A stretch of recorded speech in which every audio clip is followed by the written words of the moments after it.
Hello viewers, I trust you're well from wherever you're catching us from. We are indeed delighted to welcome you to Blueprint Universe. At Blueprint Universe, we seek to interpret creation's design and apply that interpretation to the purpose that we live for. The knowledge that we generate at Blueprint Universe, we share it to individuals to empower them to fully grasp why they were created, why they were designed the way they were designed, and ideally help them to make them more powerful, more purposeful, so that we reduce the chances that individuals can waste time or waste resources in doing things that were not designed to do. At Blueprint Universe, one of our great emphasis is the master designer, God, who is the master planner for everything. What was his mind when he created individuals the way he created them? What was he desiring that those designs can deliver to those individuals? That is our work at Blueprint Universe, a universe of trying to interpret creation's design. Today, we want to study something we call inner drive. And we shall study inner drive because ideally, when we study history and when we study how creation started, we feel that inner drive was actually the beginning. I would like to start by quoting a scripture for us in the book of Isaiah chapter 48 verse 17, which says, "I am the Lord your God who teaches you to profit." Now, what that scripture says is that God teaches men to profit. Now, for those of us who've gone to school, you know that when we teach, one of the major components of teaching is content. There must be content in teaching. And so in this scripture, I am the Lord your God who teaches you to profit. We start by asking ourselves, what is it? What is the content? What is it that he teaches men so that they can profit? He teaches us to profit. What is the content? Today, I want to suggest to you that one of the content that God uses in teaching men to profit is what we call inner drive. And I'll be sharing with you also the Hebrew word for inner drive so that you understand where you're coming from. So he teaches men to profit. Now, if you study cultures and economies where people have emphasized on teaching over the ages, we find that cultures and economies that have been driven by knowledge, many times they tend to be way ahead of those cultures where teaching was not emphasized. I want to pick out on the Jewish culture and economies and try to trace when they started emphasizing on knowledge as a key component of building an economy. In the period 64 CE for current era, in the city of Jerusalem, this was 6 years before the destruction of the Second Temple, which happened in 70 CE, the high priest Joshua ben Gamliel instituted a law that teachers should be appointed in every province and in every town, and that all children above the age of 6 or 7 were to be placed in their charge. Now, high priest Joshua ben Gamliel, he gave a statement then that has been practiced by Jews across the world, across ages, and this may explain why Jews tend to be significantly successful or significantly ahead of other cultures, especially when it comes to issues of economies. So his statement then was that so long as the voices of the children of Jacob are heard studying Torah in the schools, the herd of Esau will not be able to prevail against them. In other words, he was saying, so long as our children are exposed to education, they will learn, they'll become strong, and enemies or adversaries will not be able to rise against them. So long as the voices of the children of Jacob are heard studying Torah in the schools. So among the Jewish communities, since those early days, knowledge was emphasized. And today, when we study economies, we find that one of the most prominent economies, or one of the most prominent traces in terms of the way they approach economy, the way they approach military, are the Jewish people. And historians and scholars have gone up back in history to try to find out what is it that has made them quite successful. And one of the things that really stands out among them has to be the application of knowledge and their emphasis in education in their day-to-day lives. And that's why we see the statement by the high priest Joshua ben Gamiel. He gave a statement: every father must take his child to school to learn. And this is in tandem with the scripture in Isaiah.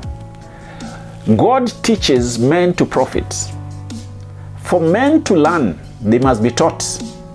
So today, we will study what we call inner drive. The Hebrew word for inner drive is Pnimiyut ha-ratzon. Pnimiyut ha-ratzon. I believe you should be able to see it on your screen.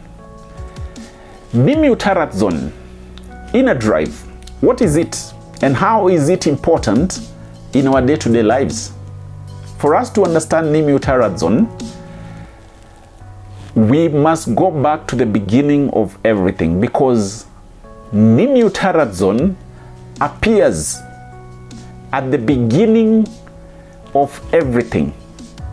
Even before Genesis chapter 1 verse 1 was written, Pnimiyut ha-ratzon existed. So I want to take you through some historical journey of Pnimiyut ha-ratzon, or inner drive.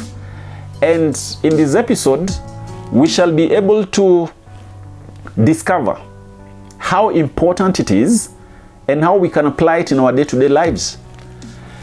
Now, you will remember that in Genesis chapter 1 verse 1, the Bible begins with the statement that in the beginning, God created the heaven and the earth. Now, Pnimiyut ha-ratzon comes into action just before Genesis chapter 1 verse 1 happened. And I'll be taking you through so that you understand where this comes in. Now, many people come to us and they ask us, I want to start a business. What business should I start? Is there an answer to this question?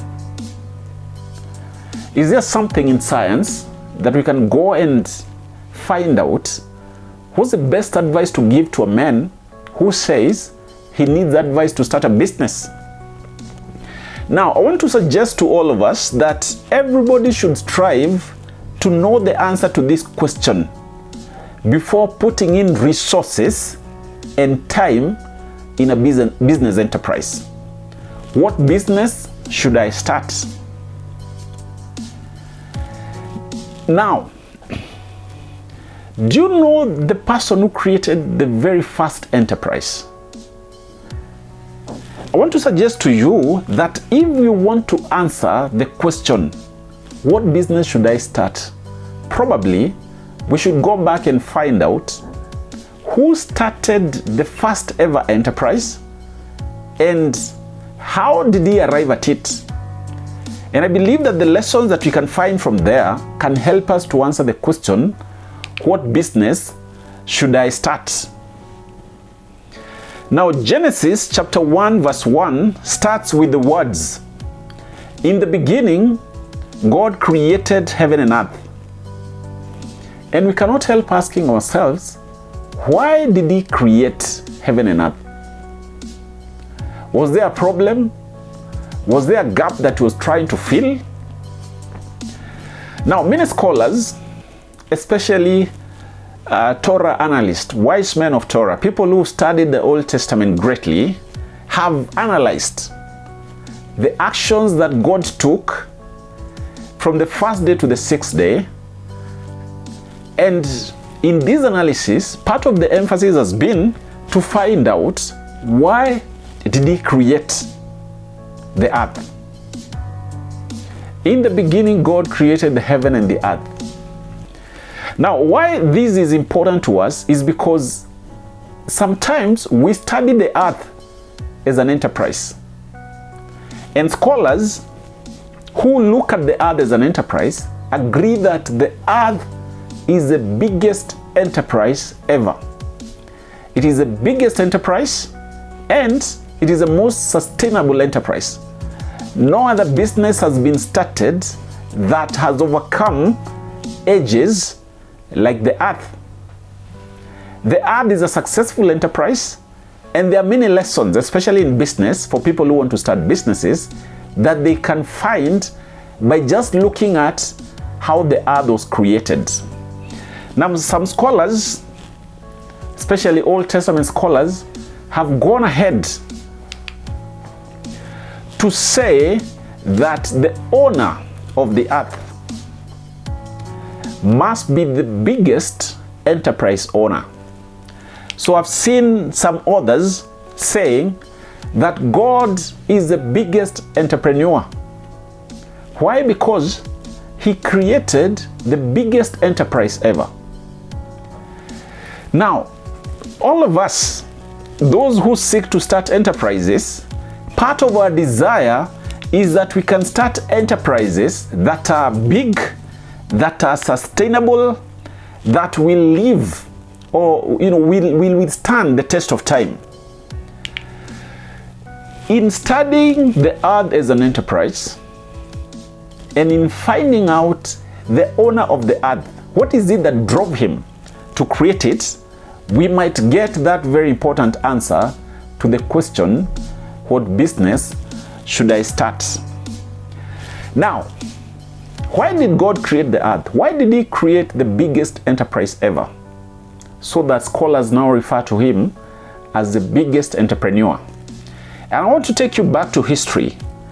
According to the mystical teachings of the Torah, there are two parts to God's desire to create a universe.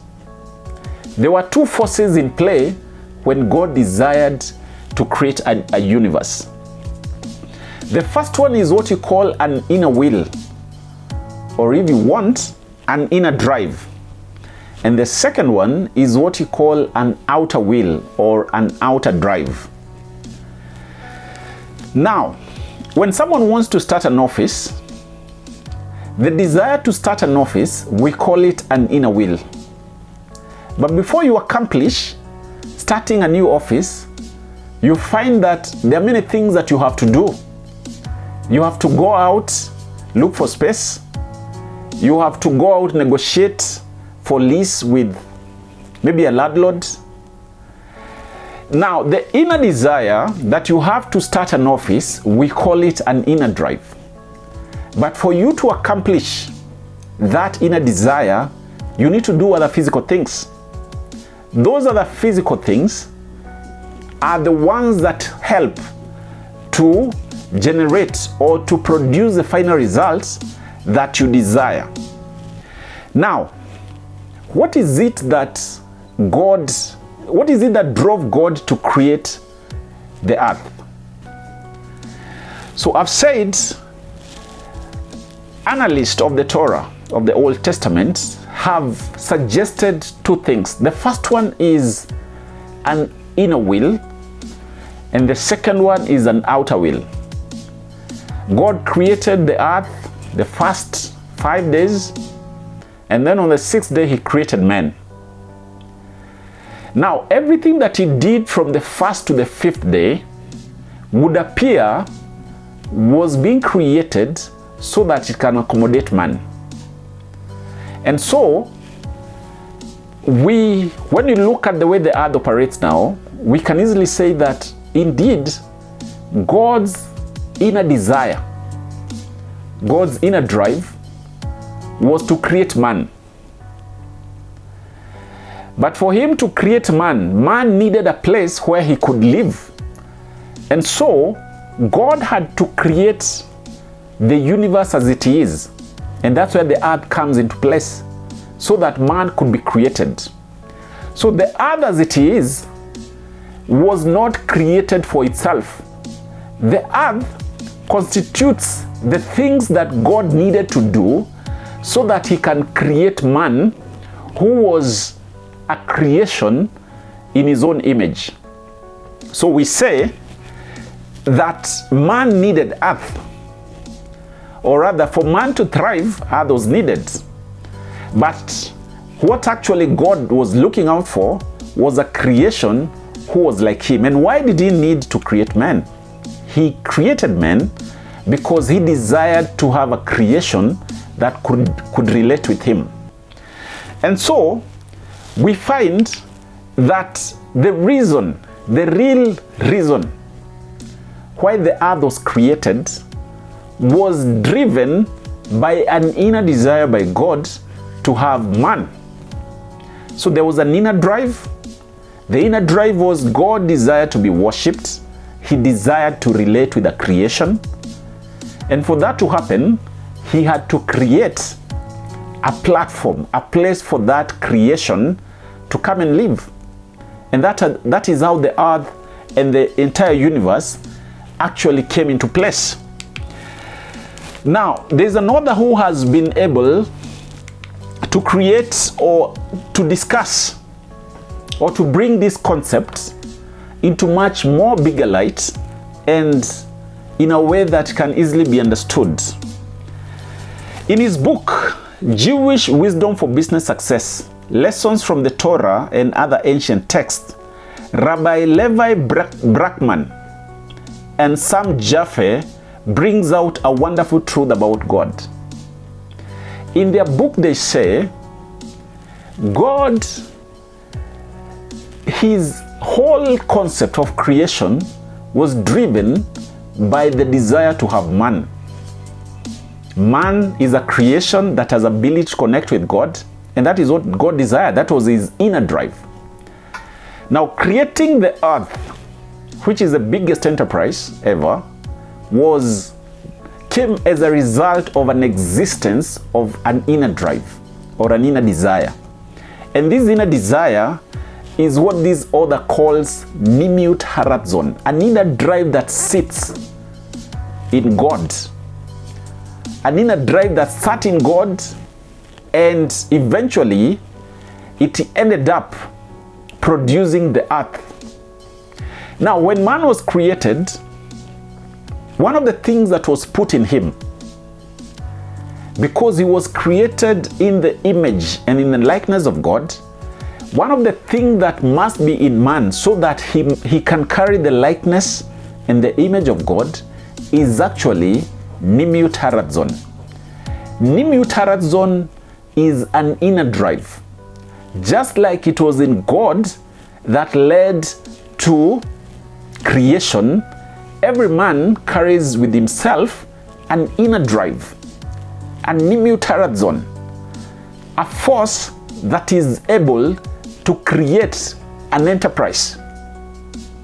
And so when you want to create whatever it is you want to create, be it a product in business, be it an enterprise, a new business, the best place to start is actually the place where God started. God started at Pnimiyut ha-ratzon, inner drive, which led to the other things happening. The best place to start in creating a business is Pnimiyut ha-ratzon, an inner drive. And so our duty on this earth is to really look down and find out an inner drive. That inner drive that sits in us, that inner drive that makes us have the likeness of God. When we get it, when we understand it, then it becomes possible for us to create enterprises that are like the earth.